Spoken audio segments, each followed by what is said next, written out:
Hi everyone, and welcome to lesson number 7 of this series, Enjoy. Today we are going to spend a lesson on something that might surprise you a little bit. It seems so simple, yet it is crucial to living a happier life, and that is to enjoy it. Do you know those people that when you are around them, they seem to suck the life out of you? After spending only a couple of minutes, you feel heavy, low, or it feels like a heavy dark cloud is hanging above you. Do you also know people that have the opposite effect? They seem to radiate confidence and happiness. We want to be around them, and they seem so naturally attract people towards them. And what group would you fit in? Do you attract people or do you repel them? It all has to do with your personal energy. When chasing your dreams, goals, and desires, we need a good dose of personal energy. Even though we call it personal energy, know that your energy impacts the people around you as well, just like they do with you. Whatever your focus is on and goals you have set for yourself, it shouldn't have to feel like a punishment. If it does, we will never be able to get to the finish line feeling motivated. It is only a matter of time before we give up. Because of this, it is very important to put the focus on having fun and enjoying what it is that we are doing. Even if our short-term satisfaction or ego is not happy about it, how do we do that? By choosing your thoughts. No one else but you can decide if something makes you feel joyful or irritated. No one else has the control over your mind. You are the only one that can make that choice. And so, enjoying yourself is a choice. It takes a lot of practice, but when you do, you will notice that you indeed can make a choice when something happens that ticks you off. There is a split moment where you can choose to focus on something else. Think of something fun that happened or simply to take a couple of deep breaths. When having a bad day, go plan something fun for yourself. Doesn't have to be big as long as it gives you joy. Or, like the Dalai Lama once said, happiness is not something made, it comes from your own actions. In a perfect world, we wouldn't have to experience sadness, irritation, or anger. We would do only things that we want to do because we want to do them. However, we need moment of struggles to really appreciate the depths that joy can bring. Without fail, we would not experience success. Okay, all nice and done said, Lindy. We got this. Like, we can choose our happiness. But then there is that question, okay, but how do you do that? How can you enjoy the things that you feel like you have to do? By asking yourself the following questions in situations like that. Number one, what is the yin to the yang in this situation? What is the positive side to doing this? Not focusing on a negative, but what will it give me? Number two, what will I gain from this on the long term? Not just short term, but long term satisfaction. What am I getting from this? Number three, do I feel like I have to do this? Or am I using this word when describing this action? How can I change this to have to make it from I have to do it to a I want to do this. This is something I still struggle myself and I correct myself in still regularly. Especially you might have noticed if you have watched some of my live streams or readings, tarot readings here on the channel. Sometimes I use the word, oh, I have to do this, where I correct myself. No, I don't have to. I want to do this. So that change can be a massive change in your mind as well. Number four is, who am I gonna do this for? Any loved ones that might profit from me doing this, or maybe just my future self. And number five is, what encouraging words can I tell myself that will help me through this, to motivate myself, to actually get action and get that discipline going. Having to do things instantly provokes a feeling of resistance and is often followed by things we do not like to do. things, think about it when you go to do something you actually enjoy doing. Almost never use the word I have to. Instead, we say I'm going to or I will do. See and release the see and realize the difference between the two. And when you catch yourself having to do something, change it back to a lighter sentence. For example, I have to put out the trash, to I want to put out the trash. I already hear you say, but Lindy, who truly wants to put out the trash? Especially when it is raining outside? Well, think of the opposite. When you don't do it, there might be bad smells happening, or the bag is already so full nothing more will fit without it making a whole mess. So to prevent that from happening, you want to take out the trash. That way you make up in the morning, you are happy you did. I know this is a very very strange one. Let me say it again. I want to put out the trash. When you don't, when there's a feeling of I don't want to put the trash out, like it's a harsh task. Think about the counter things that will happen when you don't. Again, smell, it might burst, nothing can fit. You look at trash in the morning, as well as the benefit of doing the trash. In the morning, when you wake up, you feel lighter. Oh, there's no smell. The trash is done. You're glad the past you did this for future self. So look at it instead of I have to do the trash, I am going to, or I want to. Every day there will be things to celebrate, some big, some very small.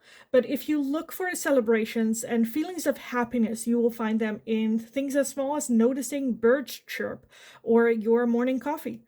The art of enjoying yourself is not just celebrating the big achievements, even though that does deserve a party, but instead in finding the beauty and joy in the small, very mundane things in life.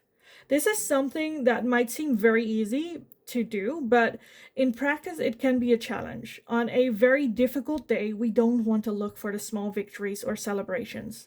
And the challenge here is to still look for them in moments that you need them the most.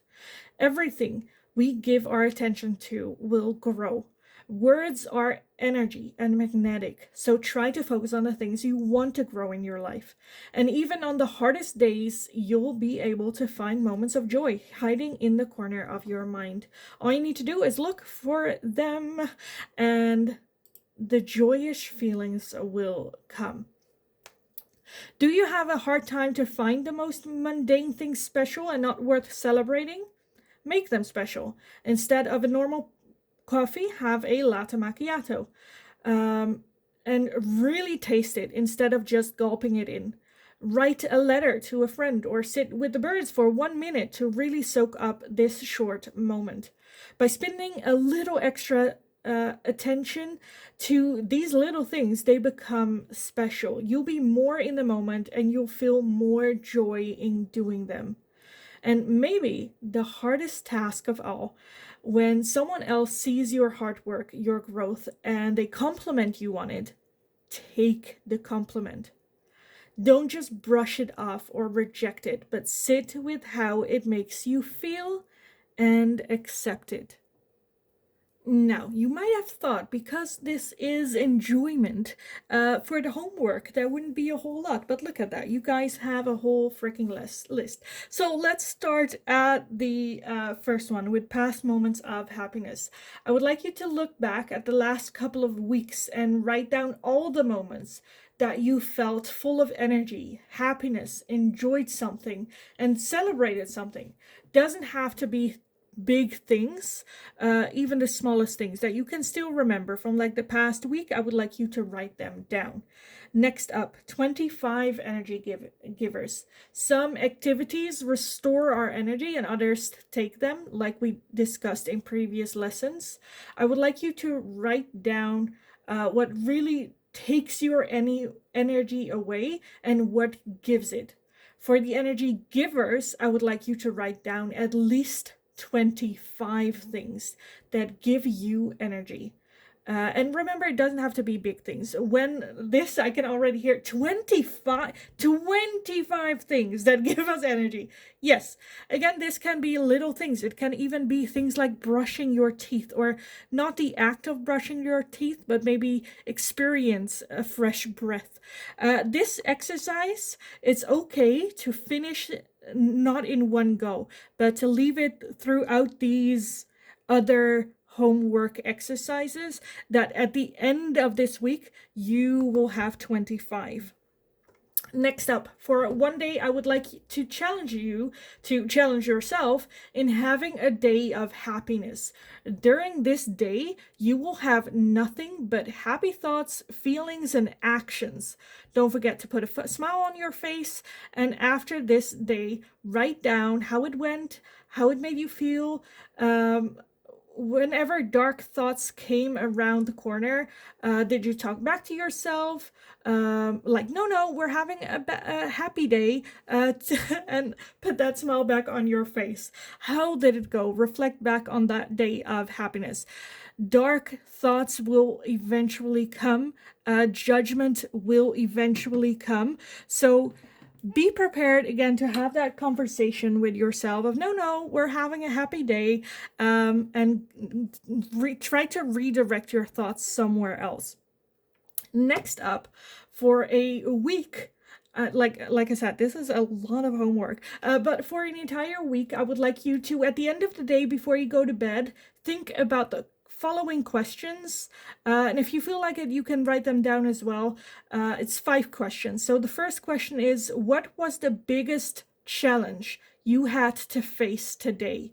What was your biggest challenge you had to face today? Number 2, how did I deal with this challenge? Number 3 is, what was the biggest moment of joy today? Number 4, how did you deal with this? Number 5, what is my intention for tomorrow? Next up on the homework list is, for one day, I would like you to have a mindful day. With everything you do, I would like you to be fully present. When you eat, don't have the TV on, and focus fully on your meal. How does it taste? When you watch a show, don't get your phone out. If you do put the show, if you do put your phone out, put the show on pause. So you are mindfully looking at your phone, no multitasking. This can be a very tiring exercise. It's okay if you do it in moments. With this, as in with all exercise, be mindful and loving towards yourself. This is just about a little bit of a realization how much distraction we sometimes get, and to appreciate being in the moment more. Again, be mild and loving towards yourself. This is just a little bit of a fun exercise. It should be fun. Next up is, how do you celebrate? Like how Samuel Butler once said, most people have never learned that one of the main aims in life is to enjoy it.